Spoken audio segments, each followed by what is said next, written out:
السلام علیکم ورحمۃ اللہ وبرکاتہ۔ نحمدہ ونصلی علی رسولہ الکریم، اما بعد، اعوذ باللہ من الشیطان الرجیم، بسم اللہ الرحمن الرحیم۔ من صلی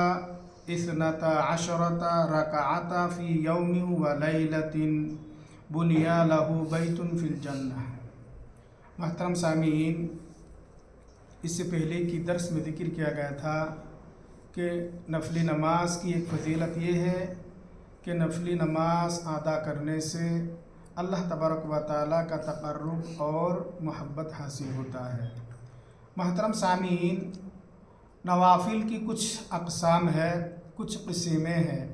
اس میں سے سب سے پہلی قسم جو ہے وہ ہے مؤکدہ سنت، یعنی فرض نماز سے پہلے اور فرض نماز کے بعد ہمیشہ جو سنتیں، جو نفلی نماز ادا کی جاتی ہے، اور اس کی تعداد 12 ہے، 12 رکعت ہے،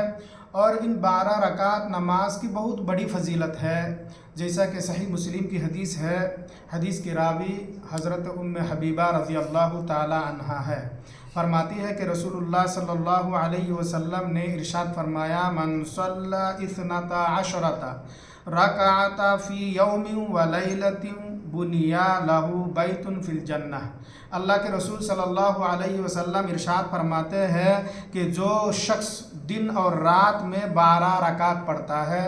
اس کے لیے جنت میں ایک گھر بنا دیا جاتا ہے۔ جو شخص دن اور رات میں فرض نماز کے ساتھ ساتھ اس کے آگے اور پیچھے جو 12 رکعت نفلی نماز ہے وہ ادا کرتے ہیں، تو ان کے لیے جنت میں ایک گھر بنا دیا جاتا ہے۔ اسی طرح سے ام حبیبہ رضی اللہ تعالی عنہ فرماتی ہے کہ رسول اللہ صلی اللہ علیہ وسلم نے ایک دوسری مقام پر ارشاد فرمایا ہے کہ جو مسلمان بندہ دن میں اللہ تبارک و تعالیٰ کے رضا کے لیے 12 رکعات جو فرض نہیں ہے، یعنی نفلی نماز ہمیشہ ادا کرتے رہتے ہیں، تو اللہ سبحانہ و تعالیٰ اس کے لیے جنت میں ایک گھر بنا دیتا ہے، یا اس کے لیے جنت میں ایک گھر بنا دیا جاتا ہے۔ محترم سامعین، اس حدیث مبارکہ میں اللہ کے نبی صلی اللہ علیہ وسلم نے ارشاد فرماتے ہیں کہ جو مسلمان بندہ اللہ کی رضا کے خاطر فرض نماز کے علاوہ 12 رکعت نفلی نماز ہمیشہ پڑھتے ہیں، تو اللہ سبحانہ و تعالیٰ اس کے لیے جنت میں ایک گھر بنا دیتا ہے۔ اس کے بعد حضرت ام حبیبہ رضی اللہ تعالی عنہا فرماتی ہے کہ ما ترکتہن منذ سمعتہن من رسول اللہ صلی اللہ علیہ وسلم، جب سے میں نے رسول اللہ صلی اللہ علیہ وسلم سے 12 رکعت کے بارے میں سنی، تب سے میں نے کبھی ان 12 رکعت کو ترک نہیں کیا، کبھی نہیں چھوڑا۔